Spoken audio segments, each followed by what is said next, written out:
right? You're the only one inside your head talking to yourself, and you may be convincing yourself of things about your adoption journey that may or may not be true. And sometimes you have to get those stories out of your head to bounce them off of someone else so that they can say, I can't believe you think that's true. That's so not true. You know, you're better than that. Or I'm sure they're not going to react that way. Or like just having that bounce back, that interaction that can either validate or invalidate your thoughts, I think is really important.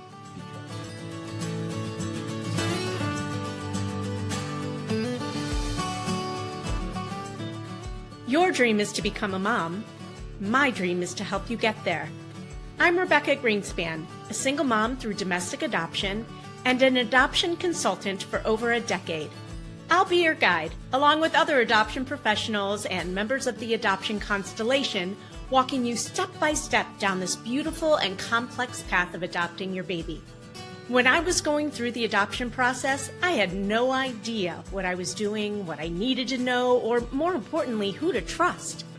Well, after helping hundreds and hundreds of families grow through the beauty and complexity of adoption, I've learned more than a thing or two, and let me tell you, it's not always rainbows and butterflies. This isn't just another podcast sharing adoption stories, but it's for you if you're genuinely committed to diving in with an open heart, eager to learn everything there is to know about adopting a baby so that you can show up for yourself and your child in the best way possible.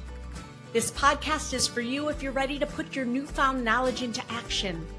Adoption isn't for the weak of heart, and it certainly isn't done when your baby gets placed in your arms. If that's what you think, I'm afraid you're living in La La Land. My promise to you is to keep it real if you promise to keep digging. We'll acknowledge the hard, and we'll also celebrate the joy that is adoption. You ready? Let's do this.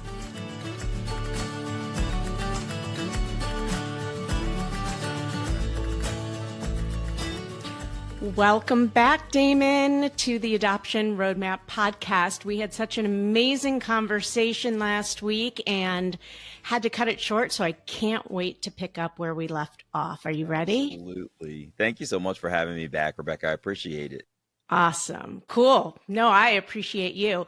All right. So we started getting really deep last week, and I want to continue that. So no time like the present to just dig in really deep to the hard stuff. But let's talk a little bit about mental health, because mental health is a big issue in adoption on so many levels. But I know that your mom struggled with mental illness. I know she has since passed, but can you tell us about her mental illness and how, if at all, it played into meeting your biological mom? So, Rebecca, thank you. That's a really good question. One of our big challenges is we just don't talk about mental health enough. And it's such an important topic. Yeah. And I'll tell you a little bit about Veronica's mental health as it applied to my story and my desire to search for my biological family members. So my adoptive mother, Veronica, was diagnosed with paranoid schizophrenia and dementia, which was a horrible combination because what ended up happening was she was imagining things that I was not able to see or experience in my reality. Our realities were very different. She was hallucinating smells. She would see people outside of her kitchen window that weren't really there. And, you know, one of the big challenges that you have is before you actually really detect that something's wrong with someone else, you want to believe they're still okay. And so you struggle to try to figure out, like, why am I not smelling what she's smelling? Why am I not seeing these people? And then it starts to creep in. Oh, my goodness, something very wrong is happening here. And so it took me a while to really tune into the fact that my mother was living in an alternate reality than the one that you and I live in. And that created a great deal of strain on our relationship because I would be trying to speak with her about, you know, logical things I needed, you know, that needed attention, things that I was curious about in her life. And she would just go off on these tangents that were quite frankly surprising that, this same woman, the same face of this woman who raised me as a child, took me to all of my events, did all of the stuff, was now saying all of these, and forgive the words, crazy things. And so it was incredibly tough. And this happened immediately before my wife got pregnant. And so here we are going into the hospital after, the full term of her pregnancy. She's delivered the child. And, I called my dad, Willie, and my dad was on the road, and I called him, and he was in his car, and he said, "I'll be right there." And like within minutes, the nurse comes in the room with me and my wife and says, "There's a Willie here to see you." And I was like, "That's my dad. Send him on in." And it was amazing. I had similarly called my mother, and there was significantly less sort of energy towards the pregnancy. This is a grandson that she had been anticipating for a very long time. When I was kid, you know how you are as a parent. When you have kids, and I'm going to spoil your kids, and all of these things that you say. Mm-hmm. And now the moment was here, and unfortunately mental illness had taken her from me. And therefore we were not able to have anywhere near that grandparent experience that I wanted to have with her. And so she didn't even show up to the hospital. She couldn't bring herself to do it because her belief was that I had been mistreating her as a son.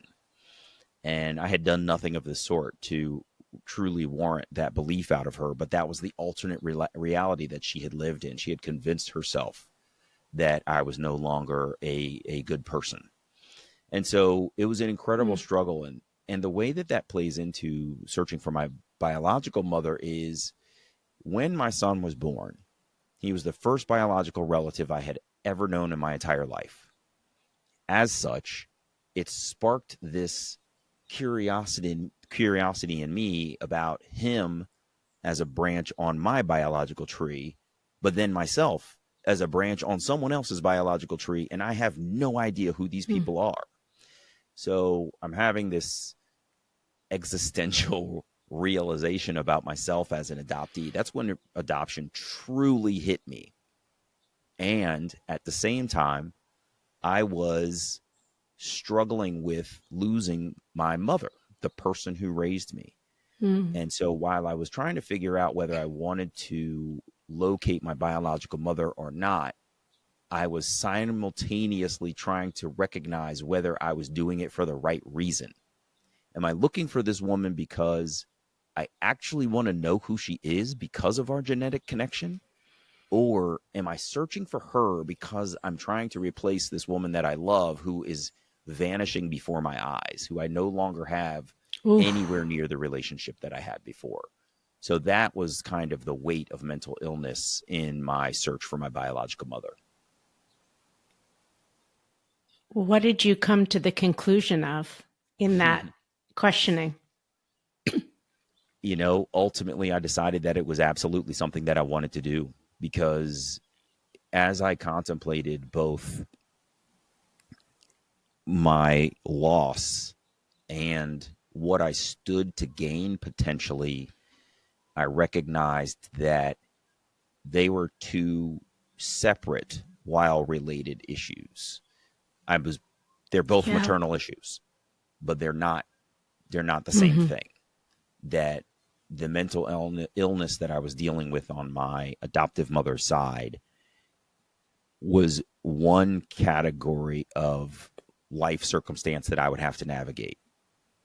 The search for my biological mother was a completely different set of stories, scenarios, facts, clues that I would have to navigate in order to even try to find her, let alone would she want to know me if I did. So once I literally got up one day and I looked in the mirror in the bathroom. I'm standing there, you put your hands on the counter, you look yourself right in the eye and you go, am I doing this for the right reason? And when it hit me that I actually do want to know who this biological mother is, that's when I decided I'm going for this. And I'll have to navigate these two things separately, but it's important that I do it. And so that was when I really went full force in trying to find my biological mother. Yeah, thanks for sharing that. Did you have any? I'm guessing you had some hopes about how that meeting would be. Um, and I don't know how, if at all, you separated that from an expectation, but were you prepared for whatever the outcome was? I tried to prepare myself. We call ourselves preparing for the worst case scenario, but the truth is you don't know what it's going to be like until you're in it. You know, we Mm-hmm. we talk about things anecdotally. Like if I was ever in torture, I would never tell all the nation's secrets. But then you get into torture and it freaking sucks, and you're like, oh my god, I'm gonna spill everything. Like you think about how it would be if you meet your biological mother, or if you even find that person and they're deceased. How am I going to live with that? If you find them and they too have some kind of mental illness or challenge or deep need, they're overbearing or whatever, and you can't deal with it. um, how will you go on if you meet Mm-hmm. them? If you find this person and they reject you, they don't even Mm-hmm. acknowledge your letter, won't acknowledge a call, literally tell you on the Mm-hmm. phone, stop calling me, or tell you through a surrogate, their own uncle whom your uncle whom you found, that's their brother, and your brother says she doesn't want to talk to you. Like any one of those scenarios is heartbreaking. And you tell yourself, I would be Yeah. okay, but would you really? You set out on this journey to actually find this person. The expectation is that there would be a connection. What happens if that connection doesn't actually happen? And so I did everything I could to try to prepare myself for all of the contingencies, but the truth is you never know how you're going to deal with the situation until you are in the situation. And so I tend to be an optimistic person too. So I just kind of hoped for the best. And I was very fortunate in what I did get. So it turned out well. It did. Yeah, very well. Awesome. I was fortunate to locate my birth mother. So I reached out. I knew, here's the thing. I struggled with whether to tell my adoptive mother that I was going to search because of how challenging our relationship had become after Mm-hmm. her mental illness took over.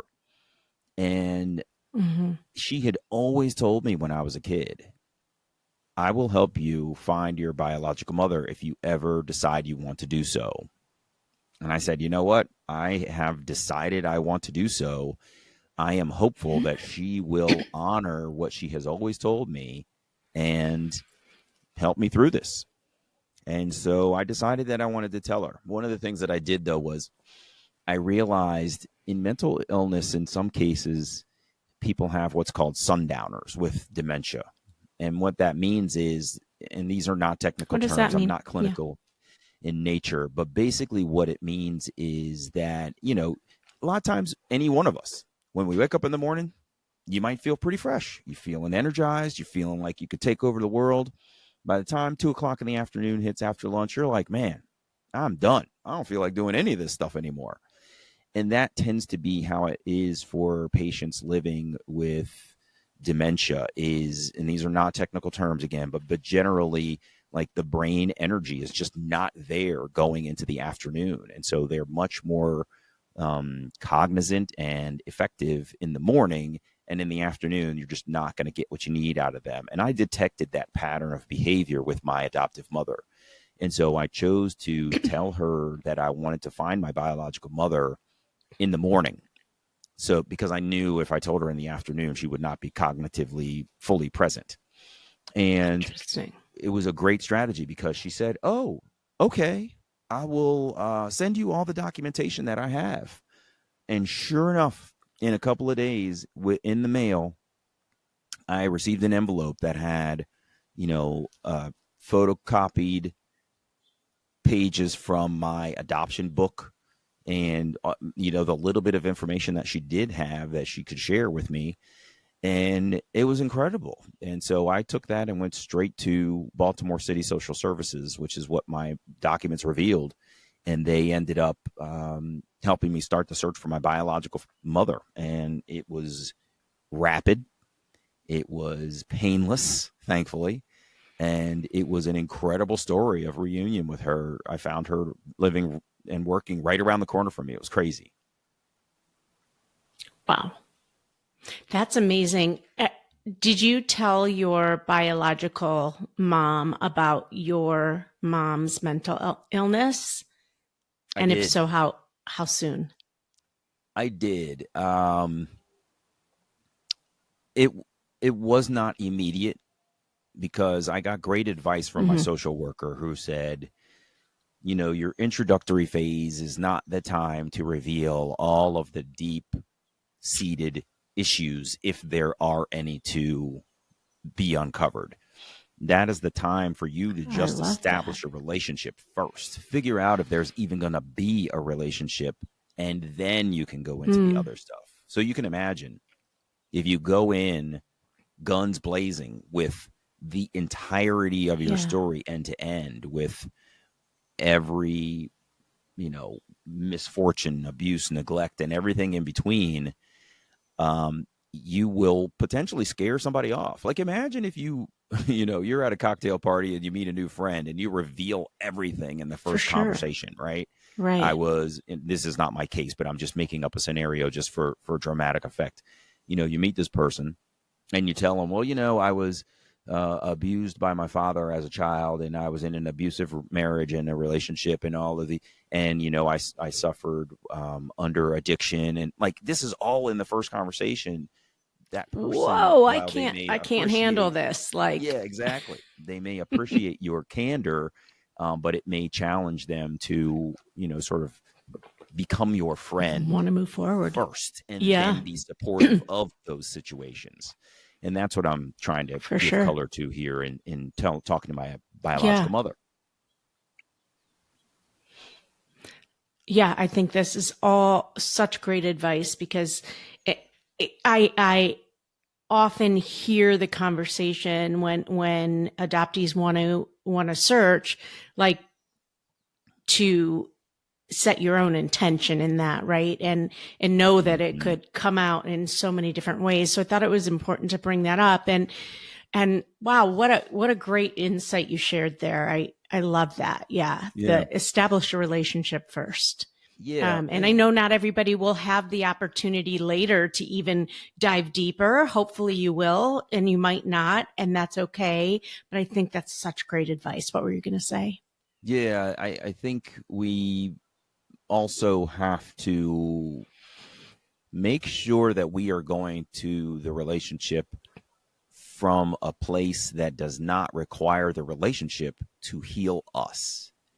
And what I mean by that Right. is you don't want to go into a relationship with the expectation that it is somehow going to make you whole, because if Mm-hmm. it doesn't, then when you return to yourself by yourself or in your marriage or whatever your current situation is, it will not have done what it needed to do for you, and you will, Mm-hmm. for lack of better words, continue to be broken. So I always recommend that people do their own deep seated sort of search and healing of themselves so that they're not Yes. putting so much pressure on the relationship. Because if it does start off well and goes poorly, they can go back to who they were. And it will be disappointing. I'm not saying that it's not a challenge. I'm simply saying that if this new relationship is intended to be some major building block that's going to put your entire life back together, it might not do that for you. And so, and this is easy to say and can be hard to do. I fully acknowledge that. But I do recommend, like, get your own mental health support, talk through some of your issues, get that stuff out first and learn how you express it, how it has impacted you, Mm-hmm. so that you're not trying to heal in the process of trying to reunite. I feel like those two things Right. should be separate from each other.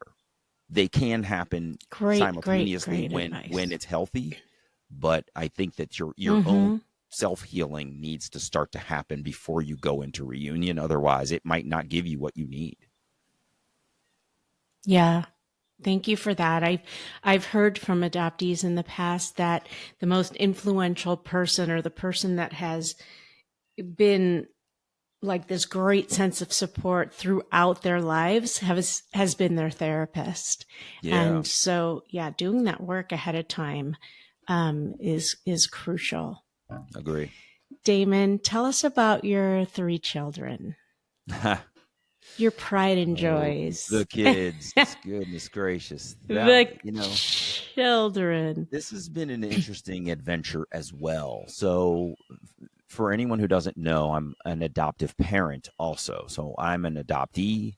I'm an adoptive parent. I'm an adoption podcaster. Like I've told you already, I do so much in this space. So my children are kinship adoptees, the 2 older ones. They are my niece and nephew on my wife's side of the family. And they were each 9 years old when they came to live with our family. So my wife and I were married in 2003. We were married in May. By December, my oldest daughter was living with us. She was 9 years old. She had previously lived in the Caribbean, where my wife is originally from, and she had had a life of her own at 9 years old. You can imagine that's almost a decade on this planet. And so she came to us with some challenges, one in her own background, and it's her own story to tell when the time comes. But yeah, she lost her father to suicide, and he took his own life. And she lost her mother, who basically left the children with the paternal family in the Caribbean and tried to make a new life in North America. So that left her with sort of bouncing around inside the family. She lived with her auntie, my wife's sister. She lived in a house with her great-grandmother. So not her grandmother. Her grandmother was here in the United States after divorcing my wife's father. So my wife's father and mother divorced many years ago. The father, continued to live in the Caribbean. My daughter ended up living with his mother, so her great-grandmother. And you can imagine there's probably not a whole lot of care that a woman who's in great-grandmother status can give to a 9-year-old energetic girl.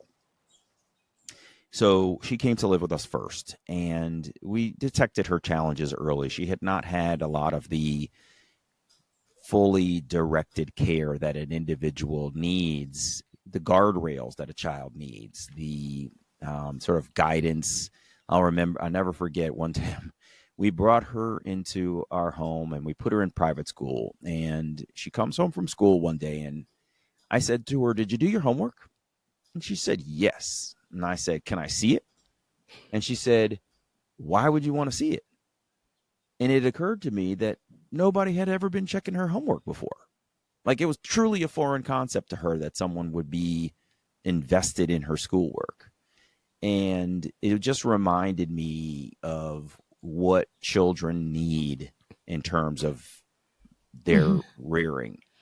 2 years later, her brother, who was 9 at the time, and my daughter was 11, came to live with us. Also kinship adoptee. We wanted to keep the sibling set together. That is a goal, right? You want children, if in the adversity of adoption, everybody gets separated, at least let's try to keep the children together. And so we formed a family with my daughter and her brother. And he had his own set of challenges. He had actually bounced around much more than she had. She had mostly remained in the family. He had bounced around. He had lived with extended family in another village, sort of outside of where the main family in the Caribbean lived.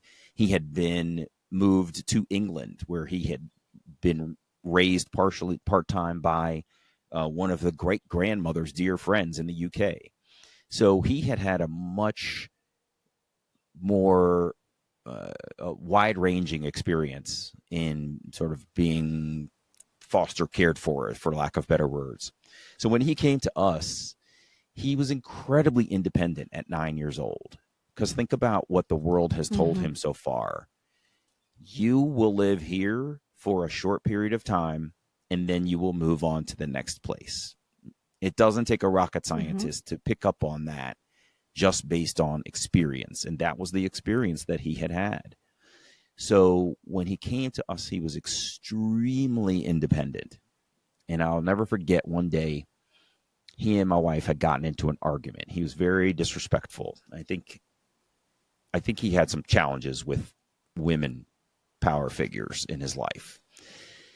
And so I had left home. I was running an errand. He was at home with my wife, and they had gotten into it deeply.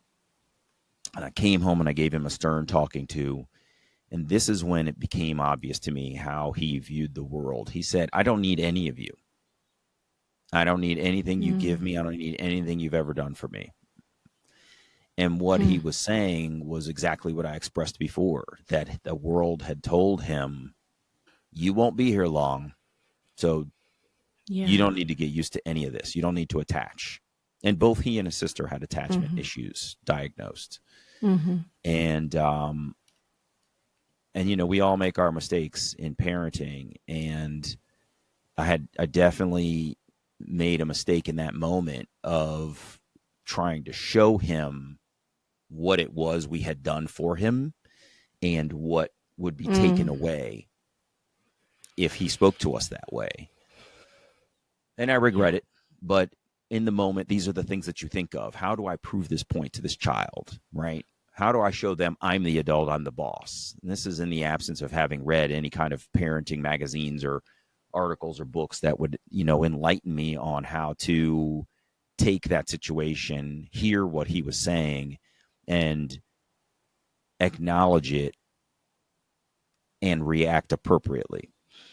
And so, yeah, parenting is hard regardless. I mean, and our egos get in the way a little bit too. Yeah. So I hear you. Sometimes we just gut react instead of remembering who our child is, right? First.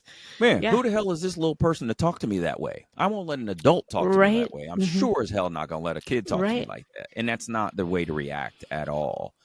Right. And so I in that moment, I wish that I reacted differently, but I recognized it immediately, and I changed course in the moment and over time.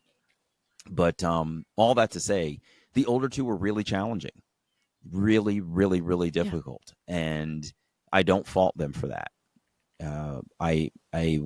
We gave them as much support as we possibly could, loved them, hugged them, kept them together, got them in sports, got them in private schools so that they could have a nurturing environment, got them counseling, all of these kinds of things that we tried to buoy them with support. But, you know, everybody reacts differently to what you provide them in terms of resources. And some people are able to grab the buoy and keep themselves afloat, and others just choose or are not capable of grasping the buoy and they sink. And unfortunately, in my view, the two of them have sunk. And so they remain challenged as adults. They are in their late 20s, and suffice it to say, they're not productive participants in society, is how I would say it. So that was incredibly challenging. And one of the things I'll say is there was a moment in a chapter in my wife and my life where we really had to look each other in the eye and say, have we done every single thing we can do for these guys? And, you know, with your kids, you want to always provide them a parachute so they don't come crashing into the ground. But eventually you realize they may need to feel this pain. They may need to recognize you are the parachute. And if they are not fending for themselves or taking the supports you're providing to them, maybe they do need to crash so that they can understand, like, oh, I need this help. And so we decided at one point that we had done everything we could do, that they were not taking resources and utilizing them, maximizing them at all, and that we were the only ones that cared. We were trying to care and they didn't care. So it didn't make sense for us to continue to put energy into this. And so we separated ourselves from them and said, you know what? They're old enough. They are perfectly capable of getting and maintaining a job. You know, they certainly find their way into all of this other trouble. They could find their way into some responsibility. And so we left it up to them to make their final decisions. And like I said, they just have not made themselves into productive parts of society. And it's really too bad. But I think we can feel confident that we did every single thing we could as parents. And it's one of the hardest things to do in the world, is to release your child and no longer commit to being their parachute. So that part was rough. But at the same time, when we were parenting them, we also had our third child, my son Seth. And so he was this first biological relative that I've told you I'd ever met in my entire life. And it was such a great joy to have that experience. One, because I'm an adoptee and I'd never known a biological relative before, but two, also in contrast with the adoption experience that we had, right? It was very challenging, and it was good to be able to try to pour some energy into someone else who we were able to nurture from their very beginning, who had the foundational Is he the oldest? grounding that those two had not had. Is he the oldest? He's the youngest. So bear in mind, the other two came. Oh, he's the youngest. They were 9. So she was 9. 2 years later, the middle child came when he was 9 and she was 11. Then he was born. So they were already, 10, 11, 12, 13, whatever, when he was born. So there was a significant age gap between them. I used to joke that there was algebra and Elmo in the house at the same time. So we had a significant age difference. But that also meant then that when we parted ways with the older children, we were able to pour into our son and just totally focus on him. And it's been very rewarding. He's a great kid and, super smart, crazy funny, taller than me now. He's 16 and a real joy to be around. And it's really interesting, the sort of biology piece, the nature versus nurture. If he's depending on which parent he's standing next to, he looks like both of us. Right. He's got my facial features, but his mother's coloring, and he's got his mother's sort of hair texture and body shape, he's just a great mix of the two of us. And for an adopted person like myself, that's a wonderful thing to sort of be able to examine close up, right? Like, what pieces did he get from me? Yeah. What pieces did he get from her? What pieces are just how he has synthesized what we have given him into being his own person? It's really fascinating to watch. Yeah. Thank you so much for sharing all of that. It's interesting watching you. If you're watching this conversation, your energy shifted, right? When you talked about your children. And I know that there's pain behind that, right? Because you probably had an expectation of the type of parent you wanted to be for these children and what you wanted to give them. Versus what they came from. And it sometimes works and sometimes doesn't. I'm wondering if during that time that they were living with you, were you getting any professional help from outside sources, therapy, in helping you guide them? Yeah, this was not just therapy for the kids. This was family therapy where the kids would go in individually. We wanted them to have a safe space where they could talk about stuff. And we then also went in to talk about the issues together as a couple without them. And it's funny as you say this, I think to myself, I wonder if they calculated that we were seeing all three the same therapist, and therefore they didn't necessarily trust her because they knew we were coming to see her too.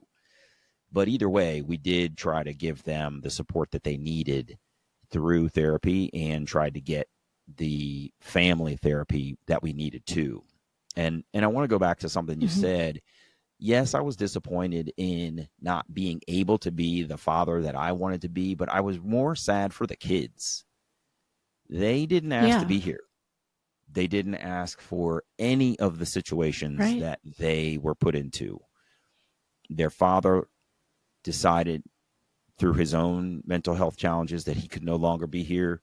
Their mother decided that she was not able to stay in that environment, left the children behind, both parents. I can't imagine what it's like to be abandoned in those ways and then bounced around through families. And then, the decision was made for them to move from the Caribbean to the United States to parents that they had never lived with before. We had never cared for them for any extended period. We saw them and hung out with them and cared for them sort of while we were there in the Caribbean, but never parented them before. And so they were just transplanted. The decisions were made by the adults and they were just moved to a new country. It's a new culture. The cars are driving on the other side of the road. The currency is different. The rules are different. The way people talk is different. Every single thing is different. And it just had to be so much for those guys to endure. And then my wife and I tried our hardest to make it as easy as possible and be as empathetic to their situation as possible. But, as I said, you also just don't know how a person is going to react in a situation. Some folks will see a situation and recognize, holy crap, this is my opportunity. I'm taking everything. And some folks are angry as hell. And they're just like, I don't care what you say. Yeah. This all sucks. And I don't want to be here. And they can't be productive. And I don't fault them for that. I'm just sad for them that that's the way that it turned out. Do you have any regrets? None. No, I would do it all over again. Good. Absolutely. I think that, like I said, they didn't ask to be here. And who better to do this than me, right? When this first arose in the beginning of our marriage, I told my wife, I'm adopted, and look how much opportunity I was given. I played all sports. I went to great schools. I, went to graduate school. I've worked, for a presidential administration. I've traveled the world. Like, impossible to know if that also would have happened in my biological family, but it sure as hell happened in adoption for me. So why far be it for me to deny another child that opportunity?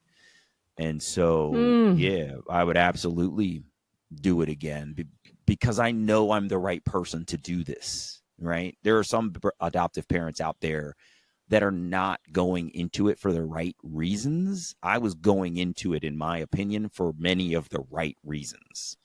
So, no regrets. Who better than me? Who better than me? Yeah. Oh, yeah. I love it. Before we go on, we're going to take a quick break, but don't go away. We still have so much to talk about. Hey there, Adoption Roadmap fam. Are you ready to take the next step on your journey to parenthood? If so, head over to our website and take our quiz. It's called, Are You Ready to Adopt? It's not just about testing your knowledge. It's about making sure you're emotionally and practically prepared for the beautiful, complex journey of adoption. Let's make your dream of parenthood a reality. Go to rgadoptionconsulting.com and take the Are You Ready to Adopt quiz today. That's rgadoptionconsulting.com. The quiz is free, and it will let you know where you are in the process and if you're ready to jump into your adoption journey. Do you have any advice for parents who are navigating a closed adoption versus an open adoption? And that could mean a lot of things, right? Those words there's such a spectrum on both sides. But I'm just curious, kind of having lived through a closed adoption, which then opened, having your children, their experiences. I'm just curious what you might have to say around that. Yeah, I think for the adoptive parents, my belief is that openness is key. And I'm starting with the children first. We don't think kids are thinking deep thoughts, right? Because we watch them playing with toys and doing things that are very simple to us while our daily lives are very complex. But the truth is, they have the introductory complex thoughts about their adoption that you might not realize they actually have. Mm. And I think it's good to be open about their adoption, speak about it in ways that are age appropriate, but also that acknowledge that you think about it too, and that you can talk about it together. Because here's the thing. If you, as the adoptive parent, begin to shy away from the adoption discussion, if you are one to shut it down, if you are one to make up stories about it and they're like easily detected, these are things that kids pick up on. And what will happen is when they decide they want to talk about it in very real terms, like the decision to search for their biological family members, they're not going to want to talk to you about it, because their experience will have been, every time I raised this issue, they shut me down. So why would I go to them now at this incredibly important moment for me? I've been thinking about this for a year, 2 years, 5 years. Every single time I've ever tried to ask them about it, it's been, I don't want to talk about that, or we'll talk about that when you get older, or whatever your excuse is. And so it will feel like you're not a trusted resource for support. And they'll cut you out, and you'll get surprised one day when they finally come to you and say, I found my birth mother and I've known her for a year. You'll be shocked. So, one, prepare yourself for that kind of stuff. But two, just, have open, honest conversations about adoption so that you establish yourself as a trusted, valued life partner as a parent. In terms of the sort of open adoption piece, I don't have experience with it personally. But from what I've heard, that also requires quite a bit of honesty too, and some empathy as well. Sure.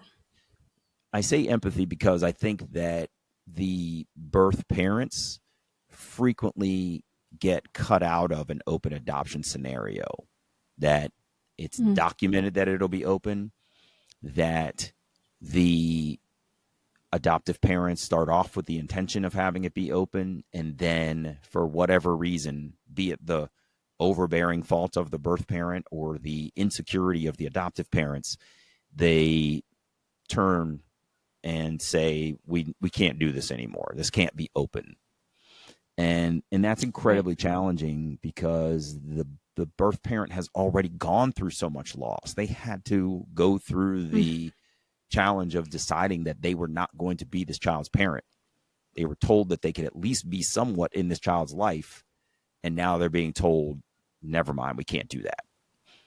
And that's really, really difficult. And I think there are lots of supports out there that people can seek out to help navigate this open adoption piece together, so that birth parents don't get cut out. But I could see, on the adoptive parent side, how it can be challenging that you go into this wanting to be a mother, wanting to be a father, and that there's another birth parent out there that feels like the quote unquote real parent. And they're unfortunately seen as a competition to you in your child's eyes. The challenge you have with seeing it that way, though, is, in my opinion, you're there doing the day-to-day job. Every single there. You're there for the hugs. You're there for the sports games, the music recitals, the hard homework, and all of that stuff. Like, the kids appreciate that. And there's enough love in their hearts for both of you. You can Amen. be recognized as the individual who is doing the hard work and who is the support, and you can help them to see that other person is how you came into this world in the first place. I couldn't be your parent if it wasn't for this other person. Right. And this is a hard thing that I think a lot of folks are challenged to grasp is, Yeah. and I said this, I think, before, It's two things interesting. can coexist, right? You can have love for both at the same Right. time. And it's interesting as you talk, I'm hearing, we were talking earlier about seeking out your birth parent and whether or not you'll be accepted or not, right? Whether or not Right. she'll open the door or close the door to you. Right. Again, potentially, right? And then the same can go with open adoption. Like there's so many of these concepts that repeat itself no matter where you are in the triad. And I actually have to just show my shirt because I'm really excited. And so if you're watching it, we just designed this shirt it says, let's see, honor the triad. Mm-hmm. Do you see it? Oh, that's cool. Yeah. Love it. That's really awesome. It's 3 daisies and it says honor the triad. And in the stem of the daisy, it says adoption. And part of the reason we created this and we'll be selling them is to start the discussion going, because a lot of people outside of adoption don't know what that means, but the triad and all of that. But yeah, it's complex, and these issues like really repeat itself within different parts of the triad. And one of the things that we tell our families is to start telling your child their story from day one and try on these words like calling their birth mom, mom, and see how you react in your body. Does that trigger you? Why does that trigger you? If it does, start getting therapy around that now, because that's just one trigger. Right. And if you can work through those things from day one, so much better for everybody. Absolutely. Another thing is there are alternative phrases that you can use for the various types of parents. So a lot of birth parents don't like to be called birth parents because it sounds like that was their only job, was to be the engine and machine that created life, versus the fact that in many first mothers, that is what they consider themselves to be. The child would not be here were it not for me, and it was my body and my choices that elected to bring this child to life. I carried the child for 9 months, nurtured myself, nurtured the child. I was the first mother. You are now mom. And first mother can have a different connotation in someone's eyes. Mom is a very personal moniker for an individual, right? It has a very intense connotation to it, in my opinion. Yeah. But first mother, and I think ultimately recognizes what that relationship was, and allow space for the adoptive mother to be mom. Sure.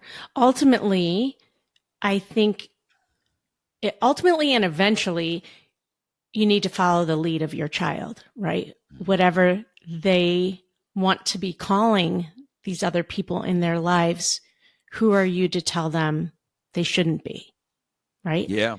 So yeah, that's right. In my case, my son started calling his birth father dad. And so at first I was like, okay, let me try this on. Now I'm a single mom, so it didn't affect me as much as maybe it would affect somebody else. And maybe that's why he's calling him dad, right? Because I'm a single mom. And at first I was like, okay, if he's calling him dad, I need to mirror that too. And so we call him dad. Yeah, and so who am I to tell him, no, honey, that's not dad. That's your birth father. No.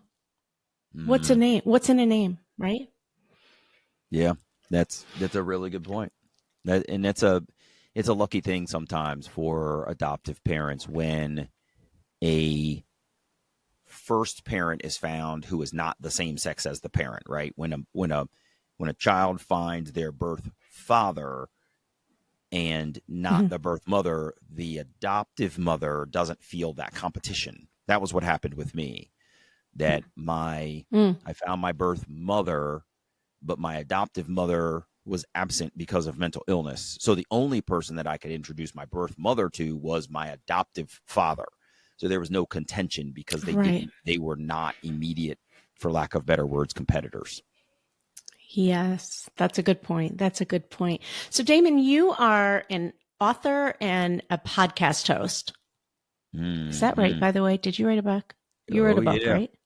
I wrote my memoir, okay. and my podcast is by the same name. They're both called Who Am I Really?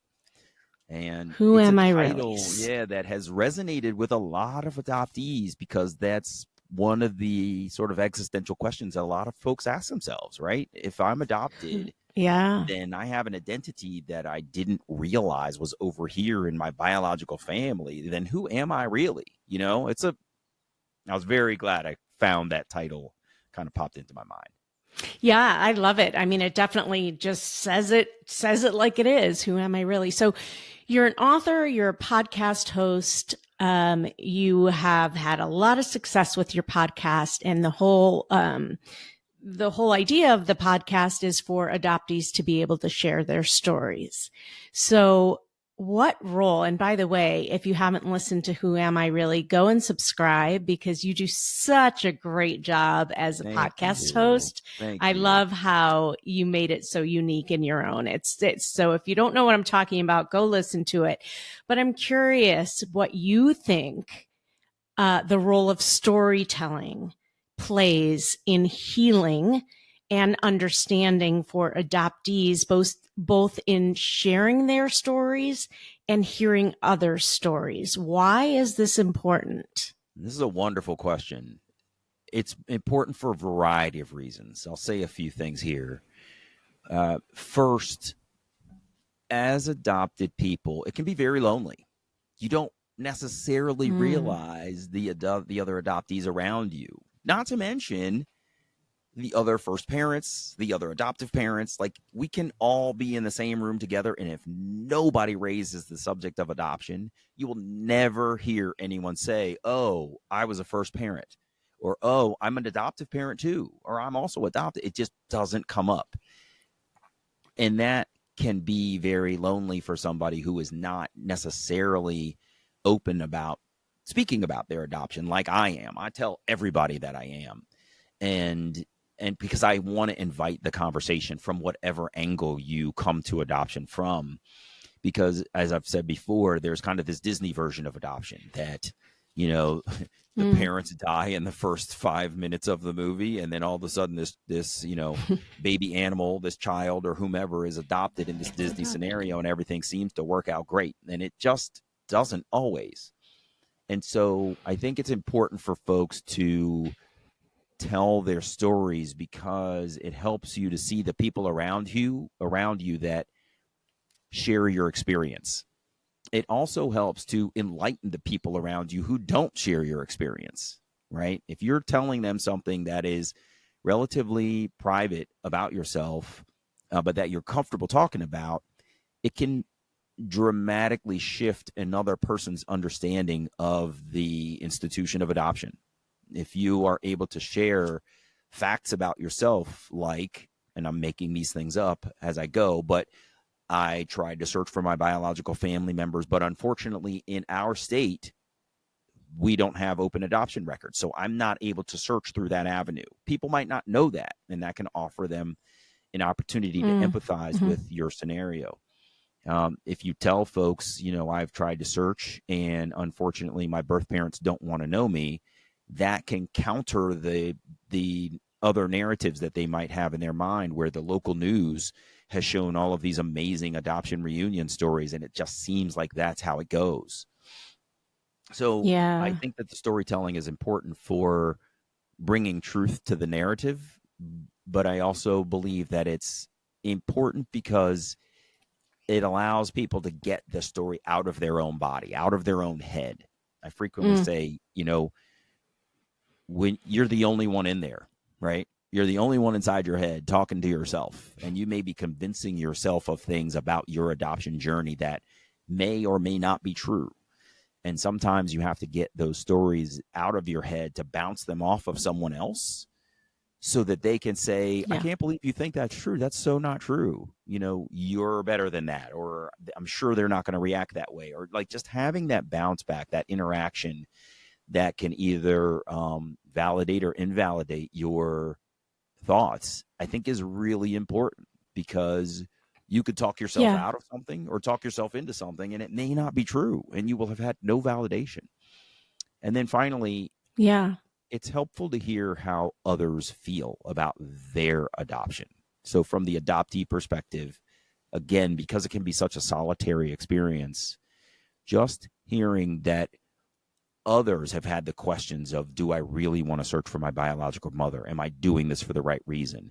What happens if I find a grave? What happens if she says she doesn't want to get to know me? And how did these Hmm. other people deal with their thoughts, proceed with their actions, and react to the reality of what they did actually experience is helpful for others to say, oh, I see how Rebecca did this. I see how Damon did this.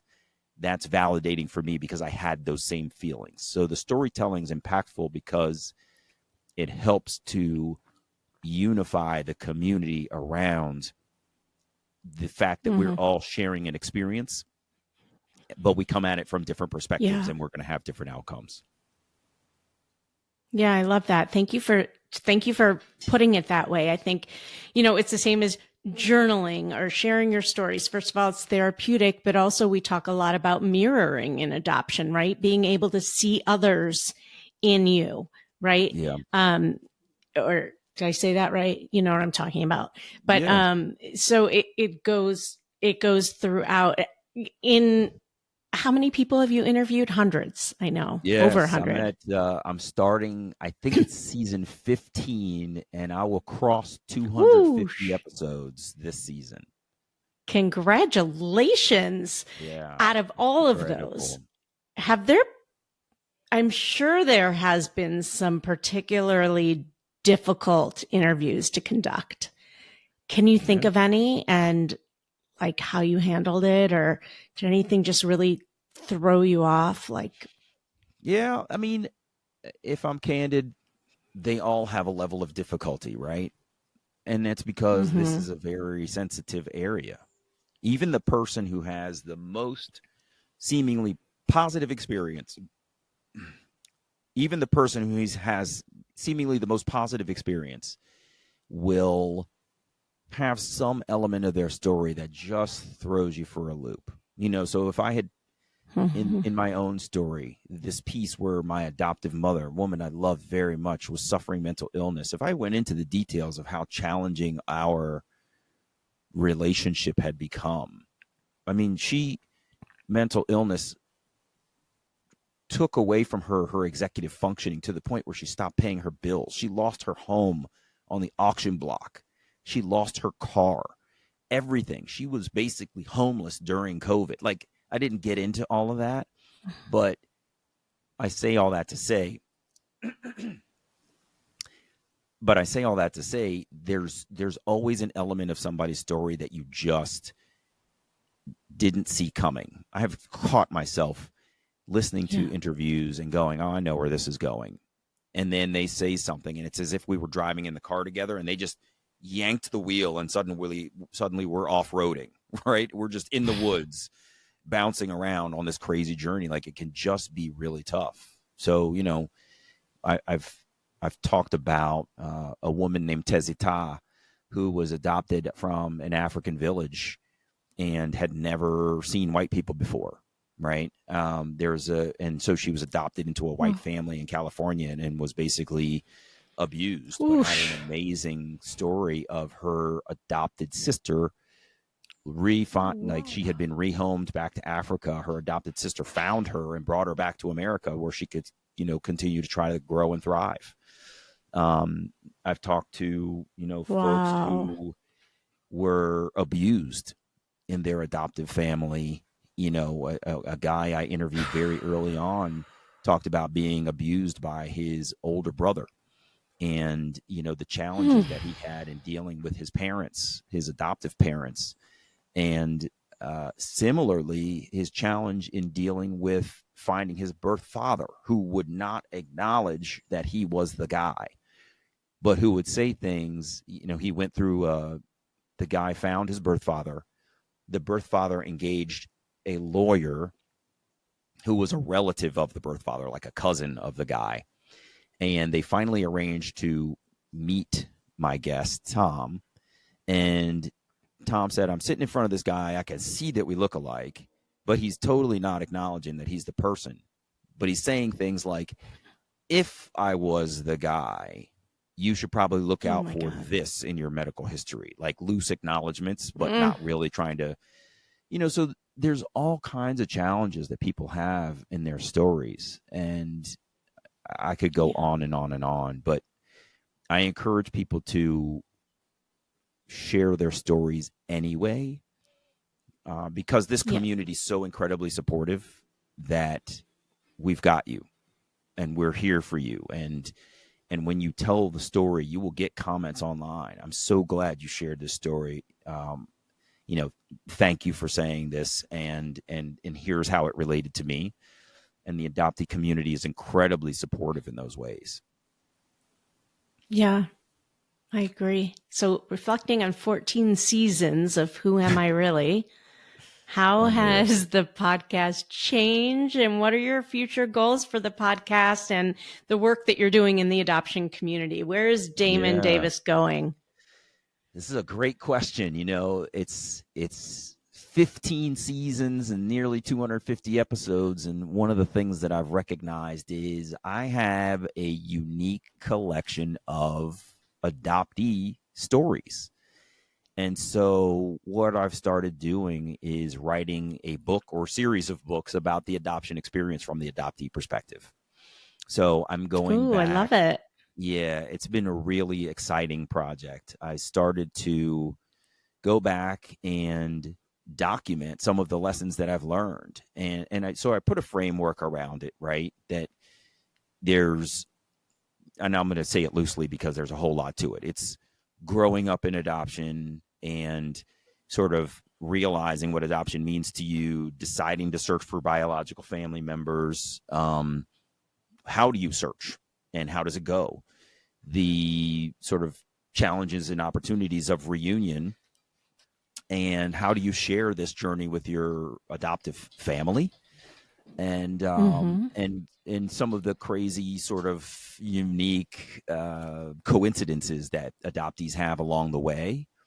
And so that is, at a very high level, is the framework for the book. And there's a lot of nuance in there because you could divide the reunion piece into biological mothers and biological fathers, and then those reunions that went well with biological mothers and those that went poorly, and vice versa on the paternal side. So the book has the book has a whole series. There's a whole story arc there. And what I'm going to go back and do is listen to all the podcasts again and pluck out the different pieces and put them in the buckets of the different chapters. Hope on high speed. Oh my God, absolutely. But it's also going to be really good because I always enjoy when I listen to one of the podcasts again and I'm sitting there listening and I'm thinking to myself, I wonder if blah, blah, blah, blah, blah. And then I ask that question of my own curiosity. So it may be because it's already in the back of my mind and I'm recalling it, but I definitely find myself with some of the same curious questions. And it's always interesting to hear the stories over again, to see how people handled their various situations. So right now the podcast is being used as a platform for writing this book or series of books about adoptee perspectives on adoption. I love that. Writing a book is not easy. Do you think when you go back and listen that you'll end up like reaching out to some of the people and asking them like, whatever happened with XYZ, or do you think you'll just leave it as it is? I've thought about that. I would love to do sort of a where are they now? But yeah, with 250 people, how do you even manage something like that? And then I've got a wait list of people that are waiting to be interviewed. Like, how much time could I spend Wow, going that's back awesome. when I need to continue Yeah. pushing forward? Right? I've got a Right. significant list of people that I'm Do you ever excited to have talk people to. on again? I've never had anybody on again. Hmm. So, Well, you might need to once you start re-listening. I know. So, this is a wonderful project of passion for me. That's awesome. It's extremely fulfilling, and I get a lot of great comments back about the show. And it's funny too. The comments are directed at me, but this show is not about me. The show is about every Right. single person that's the guest. Yeah. If there would be no show if it was just Damon Davis sitting behind the microphone, because there's no stories to tell. So it really quite truly is about every single guest that I have on the show, and their willingness to open their hearts, open up their entire story. These are very, very intimate stories that people are telling us for public consumption. And it's not easy. And I have great admiration for everybody who decides that they have a story to tell and that others should have the benefit of hearing it. It's really awesome. Well, speaking of which, thank you for sharing parts of your story and My giving us pleasure. such wisdom. You're doing wonderful work. And Thank you. again, I cannot encourage people enough to go listen to Who Am I Really? Damon, I like to end each episode with some rapid fire questions. Let's go. So the first one is a shout out to a person or an organization that has impacted your adoption experience or views on adoption. Let's shout them out. Oh my goodness. Shouting out. Just I'll start one. off with my wife, Michelle. So Michelle has been, sort of an anchor in this whole process, right? She's like, were it not for the birth of my son, Seth, I would not have had that experience of, having this person that I'm biologically related to and then starting this journey. And then, along the way, she's been supportive. She met my birth mother, and she's been with me with my my birth father, Bill. And so she's been incredibly supportive. And then here I am doing this podcast, weekly in my house. And I'm like, shh, keep it down. I'm recording and all this other stuff. And, I'm recording in mornings and nights and afternoons and all these other things and doing all this stuff and, sort of managing this show within the confines of the house. And she's been just, someone who has to deal with it the whole time. And she's been great. I love that. Nobody's ever mentioned a family member when I've asked that question. And actually, I'm recording this at a time where in August, where my son hasn't started school yet and he's back from camp and he's taking a shower. I'm like, honey, you can't play your music in the shower right now. I'm about to record. And he's like, really? Right. I'm like, yeah, you can't. Take a quick one. That's right. What's a funny story that your family tells about you? Oh, my goodness. A funny story my family tells about me. Well, my son will tell you that I'm a loud sort of sneezer and snorer and things like that. I don't snore as much anymore, but he just thinks that when I sneeze, it's like I sneezed the other day and he was like 15 dead in Alaska. Oh my God, that is so great. What is one thing you're deeply grateful for right now? Man, the adoption community for sure. This is not something that anybody should have to go through alone. And the community is just so incredibly supportive and empathetic. It is absolutely amazing. So wonderful. And one of the great things too, it's interesting. I'll just tell you, Rebecca, you and I, we get to sit here and we are talking to each other. I can see you, but we've never met. And so what is really fun is to go to an adoption event live. The in real life experience of meeting the community is fascinating. Partially because my voice is in their ear week after week after week. Right. So they know me, and they'll see me and they'll get like these bright eyes, like, that's him. And I'm like, oh, shit. You feel famous for a second. I don't know if I know this person or not. It's hysterical. I love that. Really, it's your moment of fame. Well, you mentioned earlier that you have learned a lot of lessons through the work that you've been doing. What's one important lesson you've learned? Empathy for everybody. no matter what. This is inside and outside of adoption. You don't know what people have been through. You don't know what their life experiences are. You don't know what sort of opportunities and challenges they've had. And you just don't know what people's experiences are. You don't know what they've been taught. You don't know what they've chosen not to explore or learn. And so you have to just kind of respect people for the life experience that they have had, and enlighten them in the places that they will accept it, and accept that they won't necessarily take everything that you're going to try to give to them. And that's all we can do. That's so beautiful. Describe adoption in 3 words. Challenging.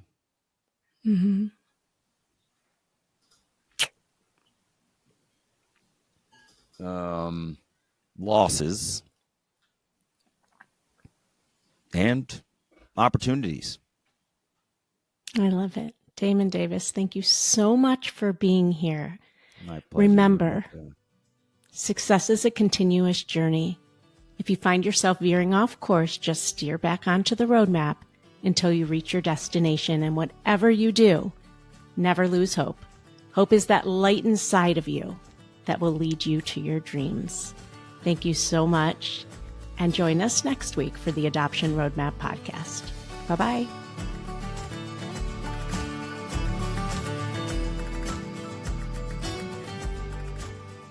Well, I hope you enjoyed that episode of the Adoption Roadmap podcast. If you did, I have a few favors to ask of you.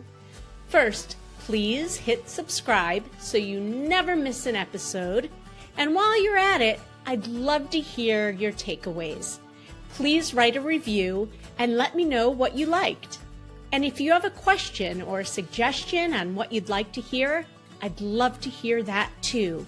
Please shoot me an email at support@rgadoptionconsulting.com and let me know what you'd like to hear about.